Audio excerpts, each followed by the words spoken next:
comment, we continue to the next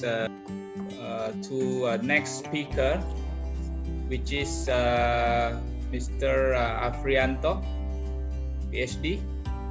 So he got his Bachelor of Education from Padang State University, and then he got his Master, Dr. Afrianto, from Monash University, Australia, TESOL International, specific Faculty of Education. The same university, he got his PhD in Teacher Education from Monash University, Faculty of Education. That's about the academic history. And I think that's the time. It's the time for you, Dr. Afrianto Daud, SPD, MED, to present. Okay, thank you, Dr. Alpino. Can you hear my voice? Very clear. Okay, thank you. All right, Assalamualaikum warahmatullahi wabarakatuh.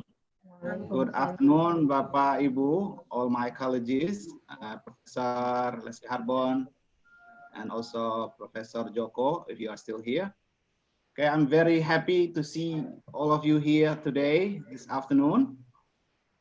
So in my last session, mostly I'm going to share my my practice or thing that I've done in my class during this pandemic or during this new normal in regarding the issues or difficulties that we have in teaching English.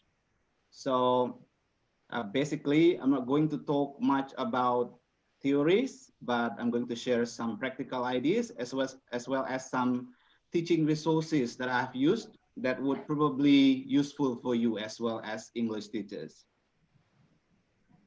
Okay, we all know that we are now living in a very difficult situation. So Corona has disrupted our life, and thousands or even millions of schools in the world are now closed down physically.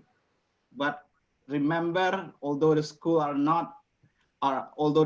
are physically closed, but actually education are not closed. School buildings are closed indeed. The teachers and staff are working harder than ever. I got this interesting quote from a friend posted in his Facebook. I don't know who says this, but it seems to me from Yes. And I think for me, this is true. Yeah, although our schools are now closed, but teaching and learning are still going on, and we are now working harder than ever. Do you agree with me? I hope you are agree with me. One of the reasons why teaching and learning is now harder than before, because today online learning is a must. It is no longer an option. Okay, it is a must, and we are now like shocked. Yeah, the world is now shocked because of this very sudden shift. And Prof. Leslie has also mentioned the situation in Australia, and I think almost every country in the world are now a bit shocked with this very sudden shift to online learning. Yeah, online learning is not really a new thing, actually. We know that, but when we are forced to do online all the time, of course, we are probably a bit shocked, not to say not ready. So the question is, what should we do?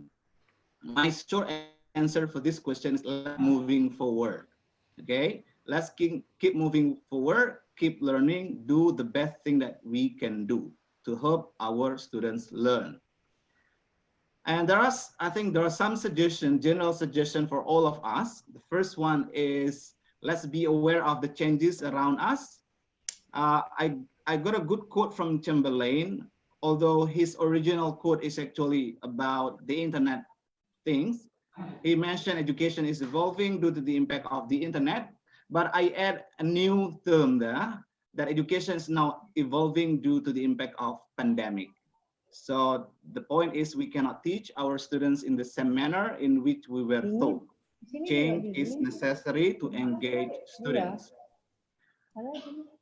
I think regarding, yeah, in relating to the topic of, or the theme of our conference today, learning revolution and new normal, I think there are some big changes now happening in our education. I put quotation in all of the phrases to indicate that they are actually not entirely new, but will do more, I think, than before. For example, during pandemic, we have to have new mindset, as I have mentioned before, because situation is now different. And I think also we have to have new approach, as also Prof. Leslie mentioned, that students are now going to be more independent, and then will be less teacher-centered, it's going to be more student-centered. And even I would suggest today, we also need actually what we call by new normal curriculum. Yeah, because the situation is different and our existing curriculum was developed in different situation. I think we cannot really follow the existing curriculum. I would suggest to all principals around the world to think their new normal curriculum by considering their own situation, by considering the student situation, for example, and as well as the teacher's situation in their own schools. So I would suggest today, because of teaching is more independent done by the students, I would suggest to put more in our curriculum during this new normal is related to study skills, for example. So how can students study by themselves? How can they search effectively, for example, in the internet? Because when the student use the internet, actually they can access lots of learning resources by themselves, as well as far as they are equipped with effective search skill, for example. And I think I would also suggest to all of us to put skills. How can we survive during life? How can we survive during this crisis, for example? Because for me, again, the existing curriculum, yes, of course, we still use it, but there are some content of the curriculum now that we cannot really follow. So I think we need to adjust our curriculum today. Of course, there is a new, we need a new media, especially the massive use of digital media. We have talked much about this in many other seminars or webinars. We also need new pedagogy. Especially, I would like to emphasize on the parents' involvement, because most of the time now our students are now at home. I think we need to find ways how can we involve parents significantly during teaching and learning process, especially in taking care of students at home during their learning time, for example. And also new assessment. Yeah, I think I would, in my case, most of the time I use authentic assessment to assess my students' learning progress. So because, yeah, authentic assessment for me is more reliable in this kind of situation. Yeah, so for example, I ask my student to perform something, record it in using video and put it in their social media, put it in their Instagram, for example, or post it in their YouTube, and I can see their performance.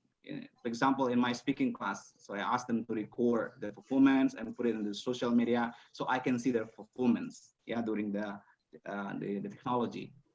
Okay, these are some issues I think in regarding the changes that we are now dealing with. And the second one, because this is like a sudden shift, I would suggest all of us to be a fast learner at the same time, especially in dealing with technology issue. Maybe some of us are still technologically shocked. I think you need to be familiar with, there are a lot of options today in conducting our teaching online. So in this case, we need to upgrade our skills generally in 3M. So in terms of media, what kind of media we can use and what kind of method or what kind of pedagogy that is applicable for our students, and also materials. So this is about resources. So at the end of my presentation, I would share you some resources that I found useful that you would probably also find it useful in your class. All right. And then I would also suggest all of us to start from small and most possible ways. So it doesn't have to be cool. If you are good at Google Classroom, that's good. If you are good at using Google Meet or Moodle, for example, to handle your class, to have your learning management system, that's good. But because of some reason, some people are not yet familiar with this kind of LMS, you can even start using WhatsApp, for example. And I think most of us have now been using it. Okay, and widen your professional network. That's good. Now we are now here, yeah, to greet each other and then have the webinar and then build our professional network. And I believe the more network you have, the more insight that you would get from your network. So I would suggest you to widen your professional network, joining a lot of teachers group or English teachers group online, maybe in Instagram or maybe in Facebook, in LinkedIn and some other social media. And then collaborate with parents and community, as I have mentioned, because by the end of the day, education is not only our responsibility as teachers, this is everybody's responsibility, including parents, including community, industry, and also, of course, the government. Okay, in the future, we don't know, this pandemic will end. Of course, I think everybody also need to develop their e-learning system. So at the moment, as I said, you can start by a simple and most possible media that you can use like WhatsApp. But of course, in the long run, you cannot rely on WhatsApp all the time. So you need to have your own e-learning system. Maybe you need to start developing your learning management system in your school, for example. Yeah, there are some free LMS, as we know. Yeah, Google Suite, for example. I myself use this, Google Suite for Education, and I found this very useful because there are a lot of applications available for free and they are all connected, yeah, under Google Suite for Education. Yeah, you can access to Google Drive, you can access to Google Classroom, you can use synchronous learning using Google Classroom. I mean, asynchronous learning mode using Google Classroom. But if you want to use synchronous, you want to have video conference, you can, in 1 second, you can go and move to Google Meet, for example. So for those who are not familiar yet with Google Suite, I really highly recommend you to explore this. There are a lot of tutorial in YouTube that you can watch by yourself, how to start your classes in Google Classroom, how to use Google Doc, how to use Google Form for your exam, for example. There are a lot. So that's why I'm suggesting you and myself to be a fast learner. Keep learning, keep moving forward. Yeah, you don't have to wait for workshop available. You can workshop for yourself in front of your laptop at home. And there are some recommended sites that you can visit. I think I found these websites are useful. If you are teachers in Indonesia, I suggest you to visit this website, Guru Berbagi Kemdikbud Go ID. This website is like a learning hub developed by the government for all teachers in Indonesia to share their best practices during this pandemic. You can find ideas, for example, how to develop your lesson plan in the context of pandemic. You can also develop your own teaching materials. So I suggest you to explore this website. And for lectures, I suggest you to explore this website. And also found this link is very useful because it compiles, there are lots, heaps of links for free educational site or educational application that you can use for your teaching. So there are lots actually we can use at the moment for our online learning. And specifically to the context of English teaching, I would share you some website that I found useful to use in our classroom in teaching English, speaking, listening, reading, writing, and other skills. The first web that I've once used and I found is interesting is this one, Storyboard. So this is actually a paid website, but you can also register for free. And using this web, you can ask the student or you can teach the students to develop their writing ability as well as the reading ability. They can collaborate with thousands of students around the world, depending on their levels. They can also improve their reading skills because before they write, they can read other stories, yeah, in the Storyboard. Maybe some of you have been familiar with this website. Just explore. I can show you the web. here is the web. This is the web looks like.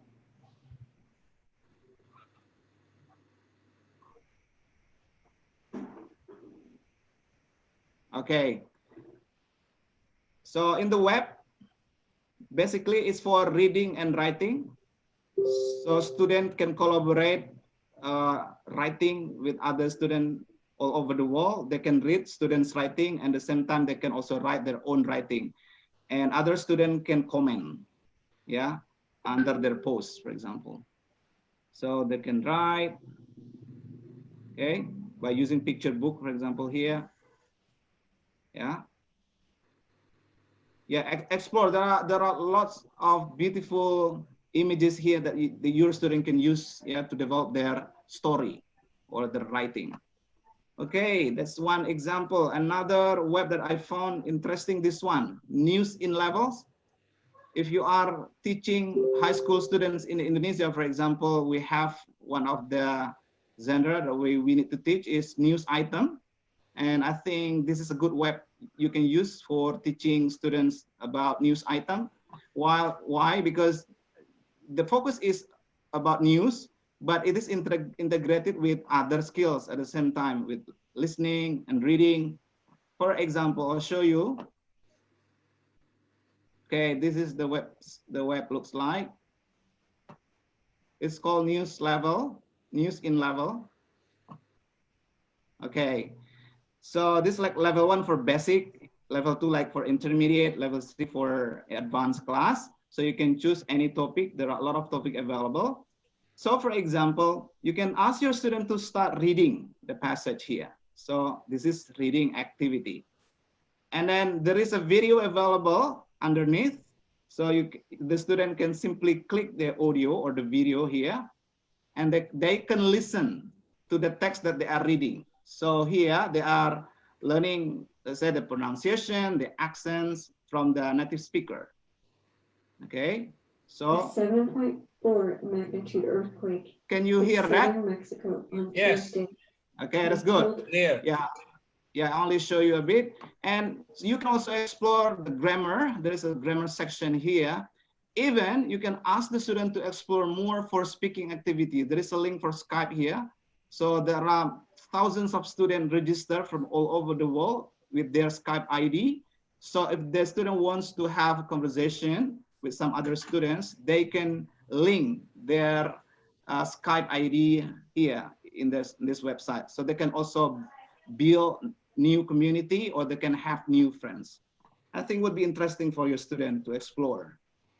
Okay, now I move on to the next web that I found really useful. This is from British Council.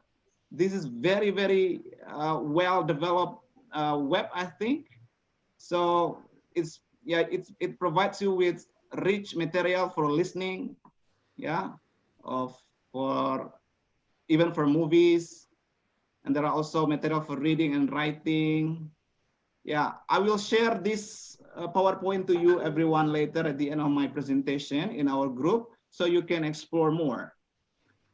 Because I only have everyone. So basically what I'm going to say is there are a lot of things available in the internet for your resources actually to teach online.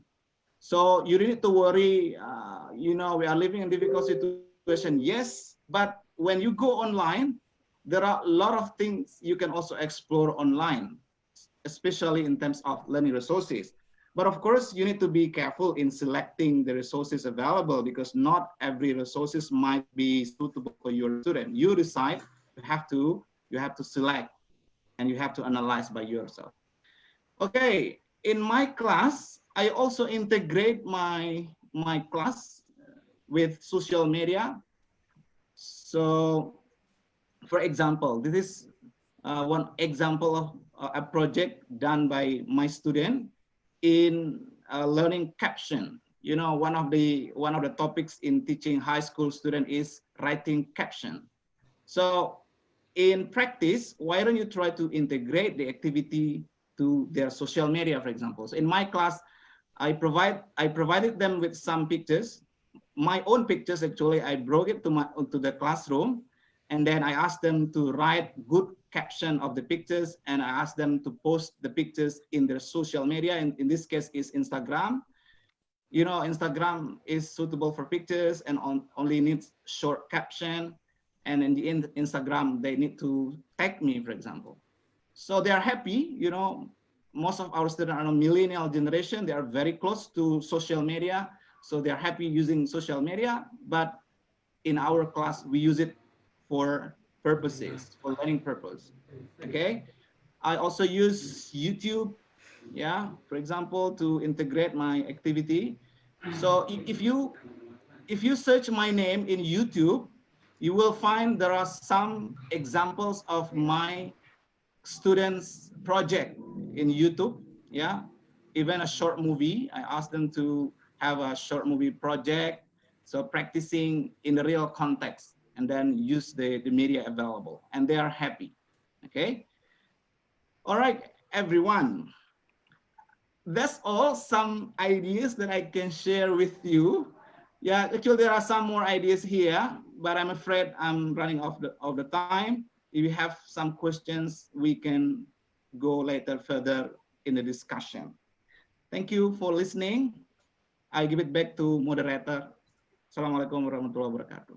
Waalaikumsalam warahmatullahi wabarakatuh. Pak Dr. Afrianto, Yes. there is a questions from, actually there are a lot of questions, but I have chosen the one questions which is from Aprilianti, which is I post in the last chat.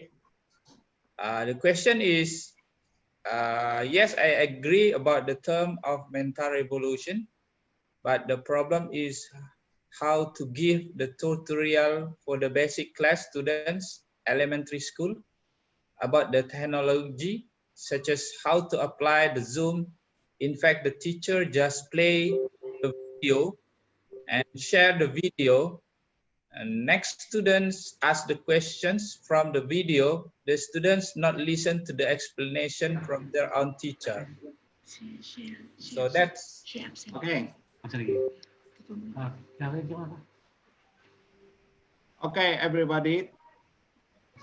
Yes. I think the key word is variation. You cannot rely on synchronous learning like using Zoom all the time.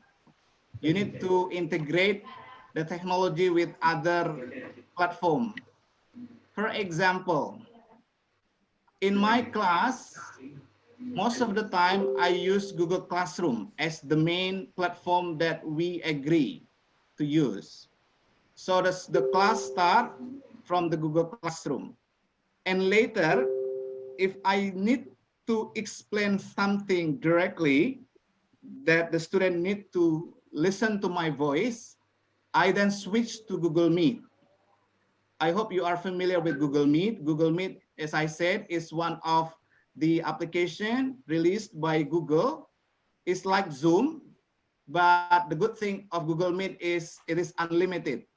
So Zoom, for free Zoom is only 40 minutes, right? But Google Suite, I mean Google Meet in this case, it is unlimited. So for example, look at my class here. These are all my classes in Google Classroom. For example, I'm teaching writing. This is my writing class. So this is like the main place, or yeah, the main platform that we use.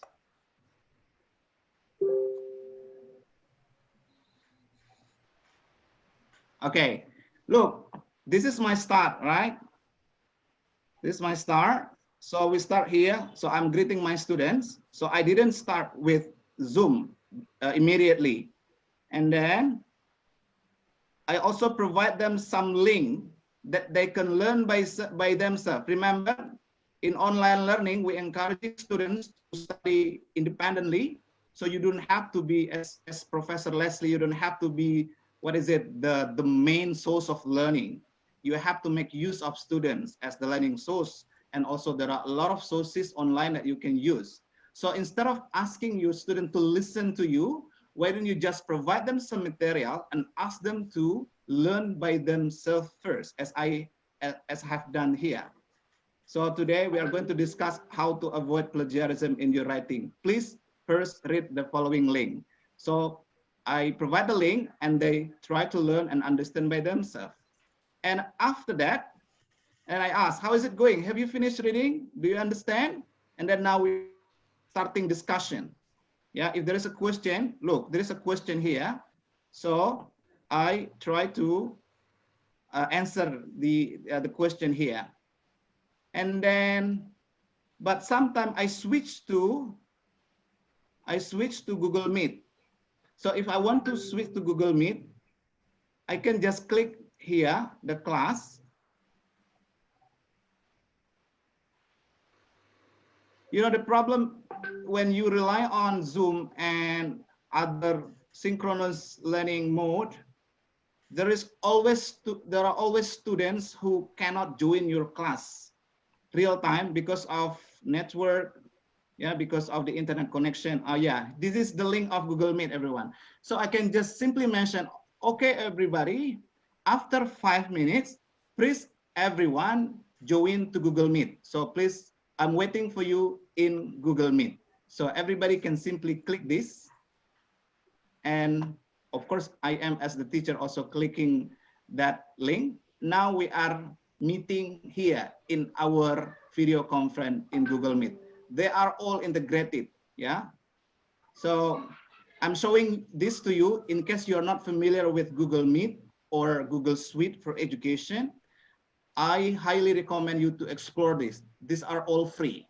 So now we are now in video conference.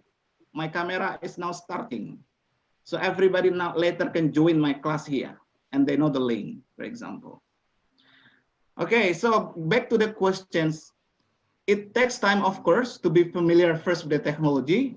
And it takes time, of course, to also how can we manage our class effectively. That's why one of my suggestion for every one of us is keep moving forward, keep learning, keep reflecting, never stop learning. And I believe by the end of the day, you will get better in dealing with technology, better in pedagogy, better in dealing with your students.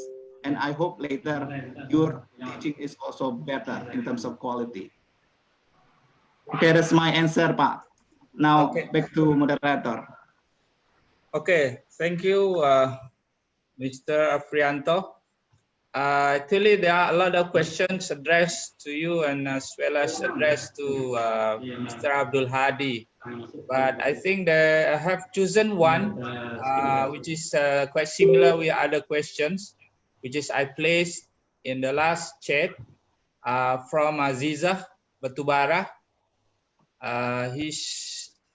She asked, as far as you are concerned, what some crucial things we need to be aware of when doing our online learning. So what kind of things can be done to make our online teaching learning?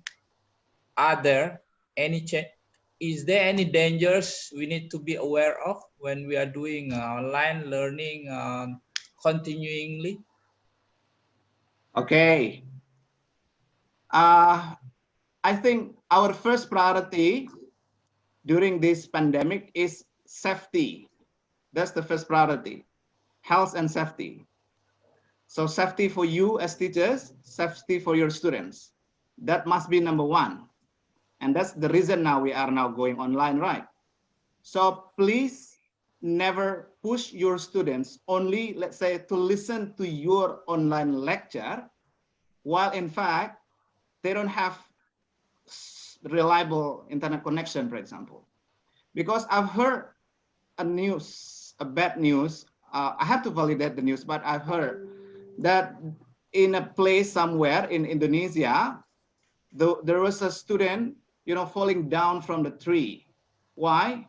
Because he is living in remote area with very limited connection, and his teacher post an assignment and the assignment has to be done in, in a certain time, and he doesn't want to miss the assignment.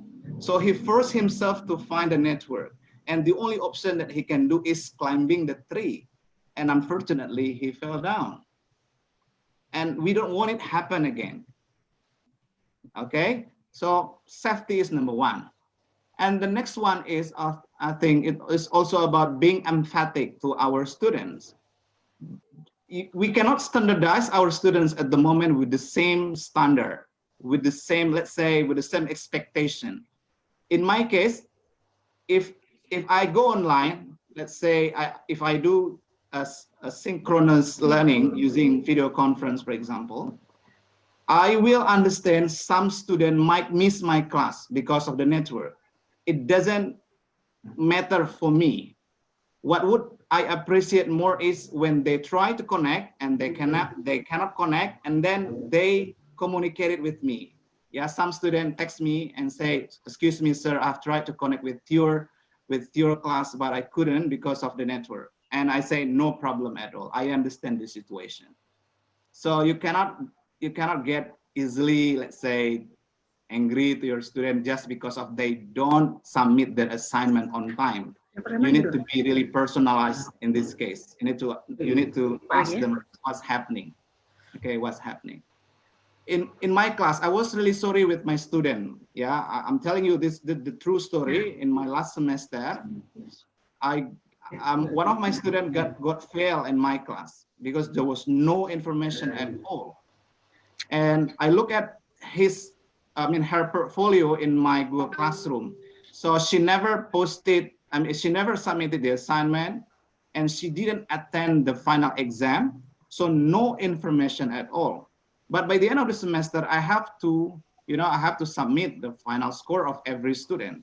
And I have to put her fail because no score at all. But after, the score submitted, I got contact with her and asking her what was happening. I know you were a good student. You always do your work on time before, but what was happening last semester? And her answer was really shocking with me. I was not well, sir, for almost 2 months. And it was like COVID, But the thing is, we couldn't go to hospital because of our situation in a remote area. So I only did self-isolation. And then I was really sorry to hear that. I didn't know. If I knew that you experienced this, I would consider your score, for example. So that situation, Ibu Bapak, and that is now what we are dealing with. So come back to Aziza's question, what is more important? Safety, health is more important. And how about education? We do the best we can do, okay? And let's see how it works later. Back again to Dr. Afrianto, who is there. There will be actually there is a questions from Dodi Indra from TEFLIN Riau. So which is I placed a question in the last chat. The question is, what should we do the students who couldn't join to our classroom all the time? They don't do any tasks or examination. How about their achievements? What should the teachers do in this situation? Okay. Yeah, I think the most important thing that you need to do as teachers need to double check why the student never attend your class, for example. You have a parent's contact, I think. School must have a parent's contact number. If the student never be in your class, let's say once, twice, and all the time, you can coordinate with your school office and try to communicate with parents what's happening.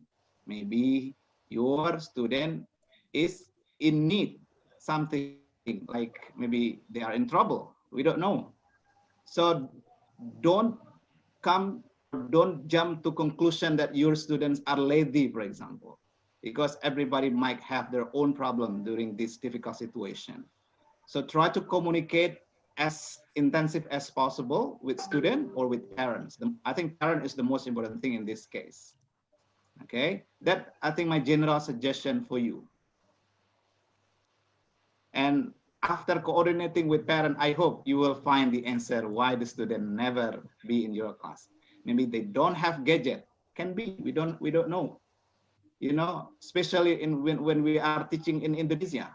You know, there are lots of families living under poverty in Indonesia. Not, maybe they don't have, they can't even think for the gadget. They are still thinking, how can they survive? Yeah. So please be wise. Yeah. Don't be judgmental. Our students are all good. They are excellent. But sometimes some people have their own problem. And we need to be empathetically communicating with them or with their parents. I think that's all my suggestion, Pak Alpino. Okay, thank you, Dr. Afrianto. So some other questions coming from English teacher as well. They are more interested on the how to be involved effectively with the online situation. So I'm reading another questions from Eka Melati, addressed to you, Dr. Afrianto, which is I post again in the last part of the chat. I'm Eka from Duri. I have a problem during teaching online. How to guarantee that the assignment given by teacher well done by the students herself or himself? Yeah, I understand. This is one of the dilemma conducting online learning, where you have to find ways how to make sure that the student being honest. I think that is the point, right? Especially when they are doing exam or online test, for example, how to make sure that the one doing the test is the student. And yeah, this is a bit dilemma, I know. So that's why, because this is difficult to make sure, I think that's one of the reasons why some high-stake testing like IELTS decides not to conduct tests during this pandemic, because maybe they cannot guarantee or they cannot really do it online because of that potential problem. But one thing that you can do is try to communicate well with students to build what we call the mutual trust. So you try to trust your students and your students trust you as their teachers. So mention that I know I cannot really see you there, but remember, we are religious people, for example, we are all Muslim. Allah must know whatever you are doing. You can lie to me, but you can't lie to God. Yeah, you can do something like that. I think that's what some of teachers done for my kids. You know, I have 3 school-age children. They're doing online tests, and that's what the teacher reminds them at the beginning of the test. Okay, but maybe we cannot do it 100%, but I think this is a good, also this is a good test, or this is a good process to build mutual trust. Yeah, you can also suggest students, I actually don't really see the result of your test, for example, in terms of being honest or integrity in test. I always remind my students in class when they are conducting or when they are doing a test, what I appreciate more is the process, not the result, not the product. So please be honest, okay, never cheat. Once you are committed cheating and then I know it, I apply what I call by zero tolerance cheating, zero tolerance for plagiarism, for example. So after reminding students like this, but they still do it, and we can prove it that they commit cheating, in my class, I applied zero tolerance. I will fail the students, okay? But yeah, at home, we can't really do it, okay? But the idea probably is also collaborate with parents again. So before the test, maybe you have your parents group and you communicate with all parents, Bapak Ibu, tomorrow is our semester test start. We really expect your collaboration in making sure that the test is going well at home. We believe you, we trust you, and then we hope you can make sure the process is running normally, for example. Yeah, there are a lot of ways probably you can try. Yeah, at least you try. Yeah, you keep try the best thing that can work with you. All right, that's my general answer probably to the question. Okay, Dr. Afrianto. The house, is there any time left? Yes, still have, Pak. How do you know? Okay, so actually there is a last questions which is similar to what you have been answered, but I think it is specific to ask how to invite parents in the Google Meet for the elementary students for the higher class it. So it means involve parents in chatting or for online activities.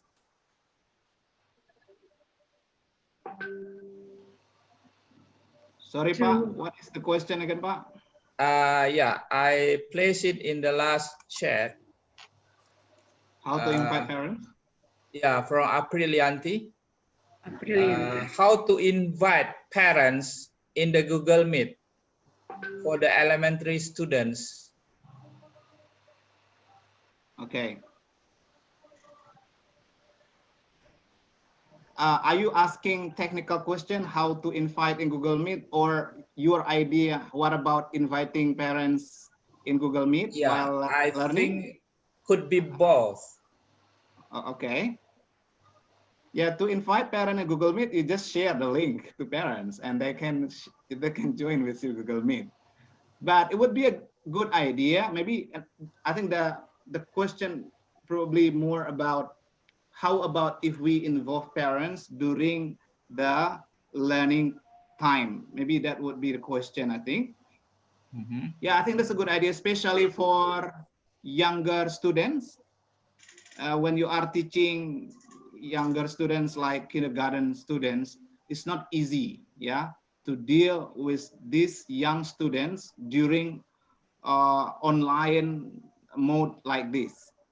Even when we are in front of them physically, you know, it's not easy, you know, to take care of these kids. Now you are doing online learning. So I think this is, yeah, a good time again to collaborate with parents. Maybe parents need to accompany their students while doing online learning like this. So the parents are supposed to sit beside their students. And also another issue that you need to be aware is about the time for learning. I think it doesn't matter you shorten the time, especially for oral presentation like this. So ask the student to do more activities. Yeah, you should design the activities. It can be a project-based learning.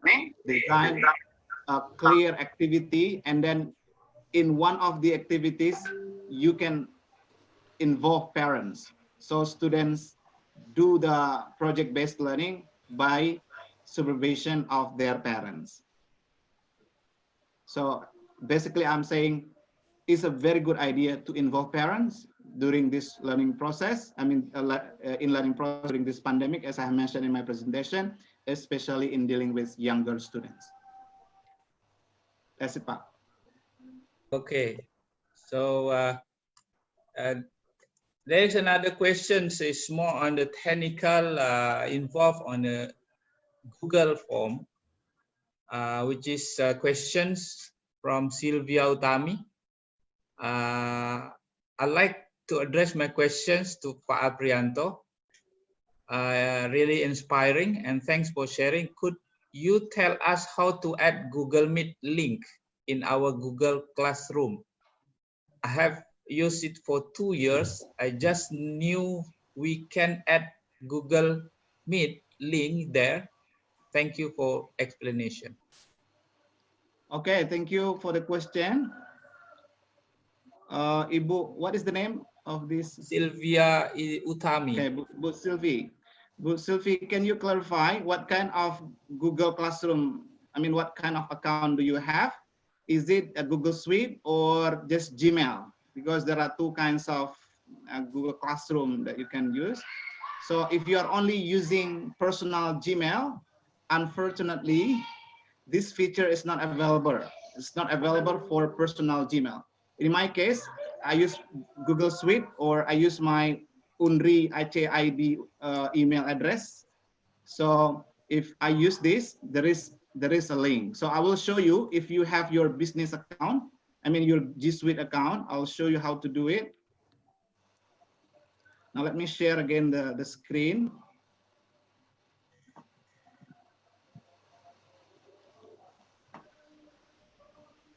Okay.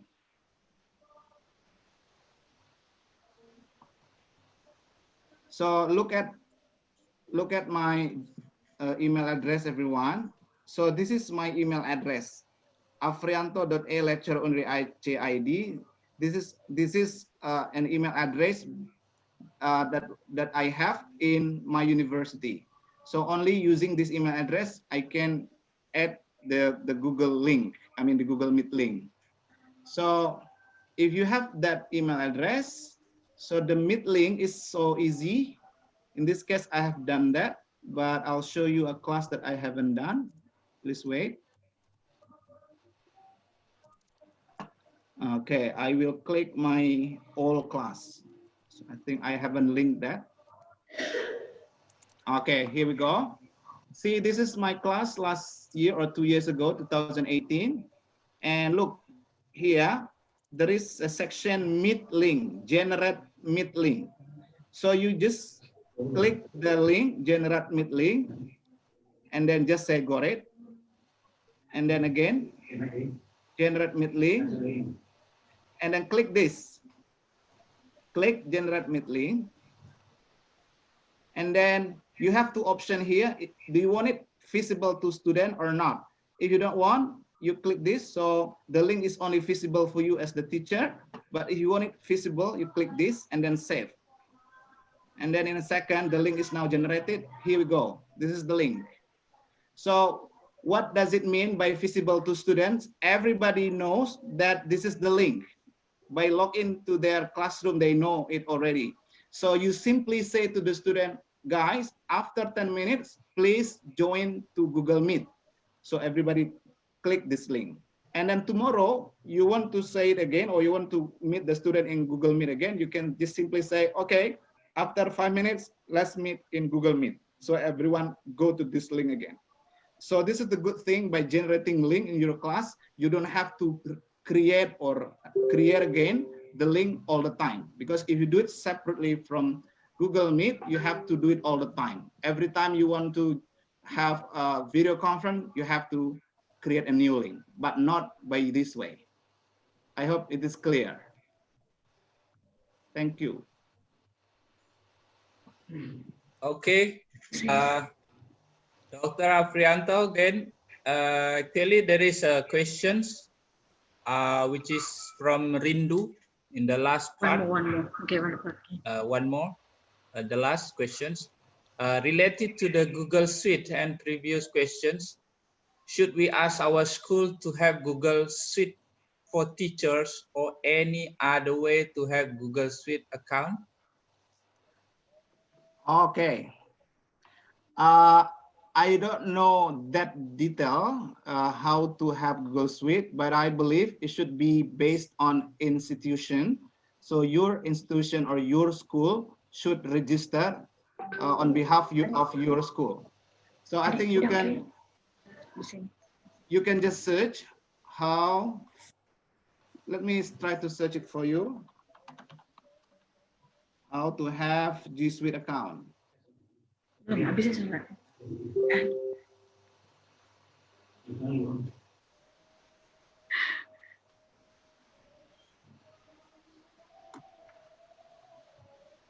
Okay.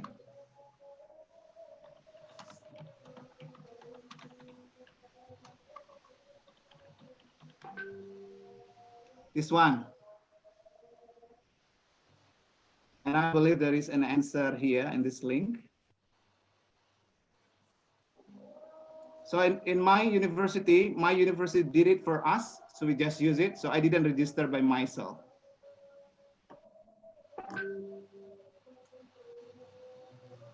Create the gist. Okay, come here.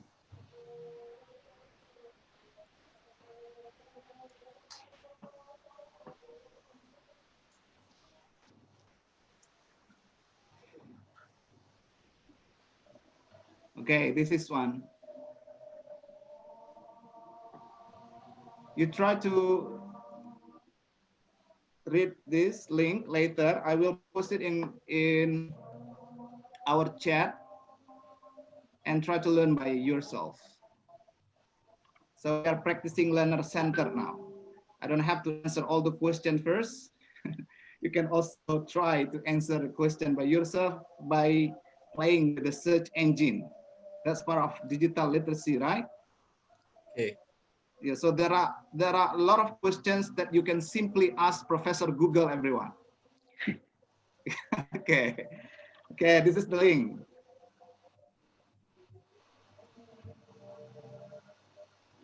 Okay, here we go. That's the link. So please read the link later. I believe you can get the answer from the link. Okay, by the way, there is a question. Do we have the group? Yes, we suggest you to join our TEFLIN Telegram discussion group. I think we have shared the link in your email with the email.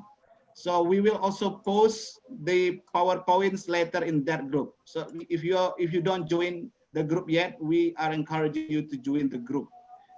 You can also use the group as our professional network as well, and share best practices that you have in your own school. So we try to help each other. That's the point of widening